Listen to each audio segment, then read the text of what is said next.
بسم اللہ الرحمن الرحیم۔ میں ہوں ایڈوکیٹ مصور عباسی اور آپ دیکھ رہے ہیں مصور عباسی آفیشیل۔ آپ اگر چینل پہ نئے ہیں تو میرے چینل کو سبسکرائب کریں اور بیل آئیکن کو پریس کریں، آپ ہماری یہی خدمت کر سکتے ہیں۔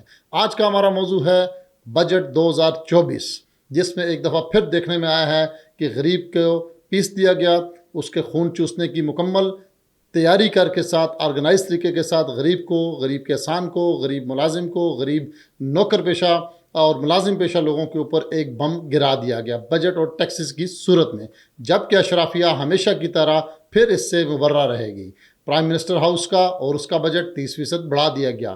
بیوروکریسی کے اخراجات، بیوروکریسی کی تنخواہیں جو ہے وہ بڑھا دی گئی۔ تمام مرات میں کسی قسم کی کوئی کمی نہیں کی گئی، بلکہ بجلی اور ضرورت کی تمام چیزوں کو بڑھ چڑھ کر ان پہ ٹیکسز لگا دیے گئے۔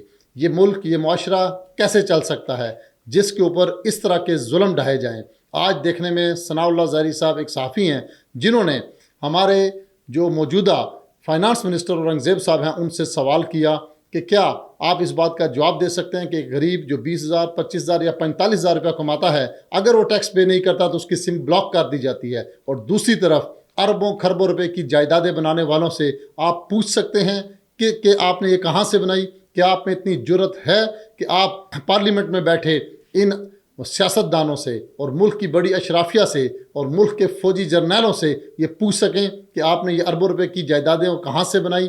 آپ کو باقاعدہ ایک شٹ اپ کال دی گئی ہے، جس کے اوپر اورنگزیب صاحب کا جواب آئیں بائیں شائیں کے علاوہ کچھ نہ تھا۔ ناظرین، ہم اس ساری چیزوں کو اپنے اس ولاگ میں ڈیٹیل سے ڈسکس کریں گے کہ یہ کیسے بجٹ جو ہے وہ عوام ریلیف نہیں ہے۔ جیسا کہ آپ نے دیکھا کہ ہمارے ملک کے اوپر ہمیشہ بیرونی اکاؤں کی حکم سے فائنانس منسٹر کو اپائنٹ کیا جاتا ہے، شوکت عزیز سے لے کے شوکت ترین تک، اور اب ہمارے موجودہ فائنانس منسٹر اورنگزیب صاحب کس کی ماں پر لگائے گئے؟ یہ پہلے ایک بینکر تھے اور ان کو کن مقاصد کے لیے لایا گیا؟ اب ہماری چھوٹی چھوٹی چیزوں کے ریٹ، ہمارے شربت کے ریٹ، ہماری سبزیوں کے ریٹ، ہمارے گوشت کے ریٹ اور ہماری روزمرہ کے استعمال ہونے والی چیزوں کے ریٹ بھی IMF کی مرضی کے مطابق لگیں گے۔ ہم مکمل طور سے محکوم قوم بن چکے ہیں۔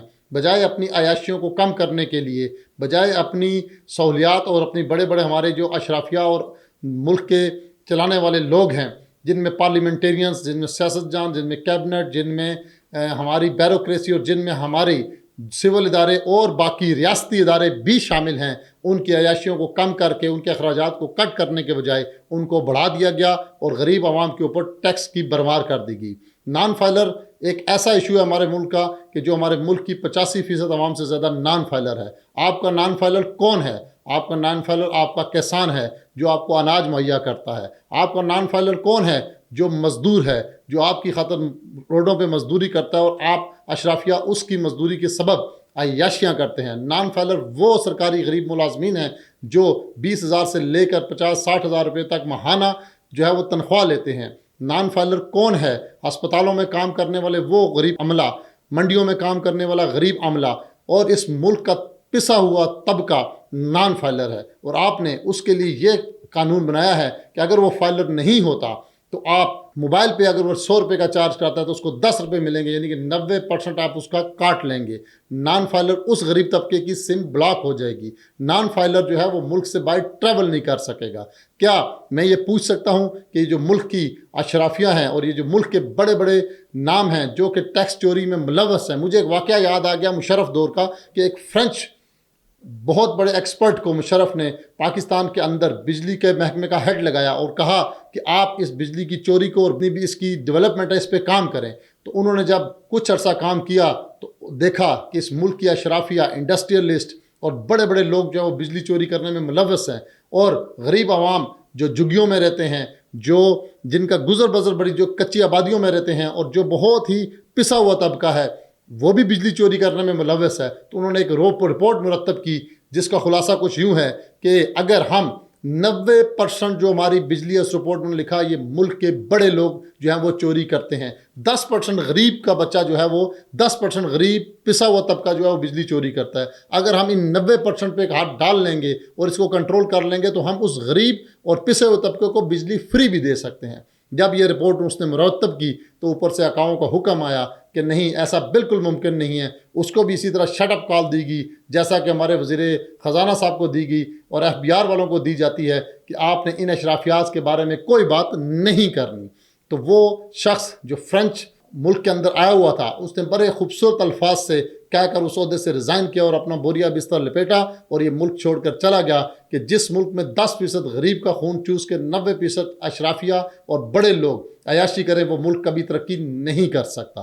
اسی طرح کا جو بجٹ 2024 میں ٹیکسز لگائے گئے ہیں، اس میں آپ کے غریب لوگوں کو، پسا ہوا طبقہ ہے اس کو پیس دیا گیا ہے، اور پھر سے ایک دفعہ اشرافیات کو اور سارے لوگوں کو، جتنے بھی بڑے لوگوں کے ملک کے اندر جو لٹیرے ہیں، ان کو پھر سے محفوظ کر دیا گیا۔ بجائے پرائم منسٹر ہاؤس کے خرچوں کو 30% بڑھا دیا گیا، اسی طرح کیبنٹ کے اور اسی طرح دوسرے اخراجات کو بڑھا دیا گیا، اور غریب کی آمدنی پر پھر ایک دفعہ شب خون مارا گیا۔ یہ تھا ہمارا 2024 کا بجٹ۔ جن معاشروں کے اندر انصاف قائم نہیں ہوتا، وہ معاشرے کبھی بھی ترقی نہیں کر سکتے۔ نبی پاک صلی اللہ علیہ وسلم کی بارگاہ میں ایک دفعہ ایسا کیس آیا کہ ایک اونچے گھرانے کی خاندان کی عورت، اعلیٰ منصب کے خاندان کی عورت نے چوری کی، اور ایک صحابی رضی اللہ تعالیٰ عنہ نے نبی پاک صلی اللہ علیہ وسلم سے آ کے اس کی سفارش کی، تو نبی پاک صلی اللہ علیہ وسلم نے فرمایا کہ قسم ہے مجھے کہ اگر اس کی جگہ میری بیٹی فاطمہ بھی ہوتی تو اس کو بھی یہی سزا دیتا۔ حضرت عمر رضی اللہ عنہ کا بھی بہت مشہور واقعہ اور موجود ہے کہ ان کے اپنے بیٹے سے غلطی سرزد ہوئی تو انہوں نے کہا کہ اس کے ساتھ بھی وہی سلوک ہوگا جو کہ ایک عام میرے شہری کے ساتھ ہوتا ہے۔ لیکن بدقسمتی سے پاکستان کے اندر اس وقت جو قانون چل رہا ہے، وہ ہمیشہ سے میں کہتا رہا ہوں، غریب کے لیے قانون اور ہے، امیر اور مالدار کے لیے قانون اور ہے، اور غریب ہمیشہ سے پستا چلا گیا اور ایک دفعہ پھر غریب بری طریقے سے جو ہے وہ پسے گا۔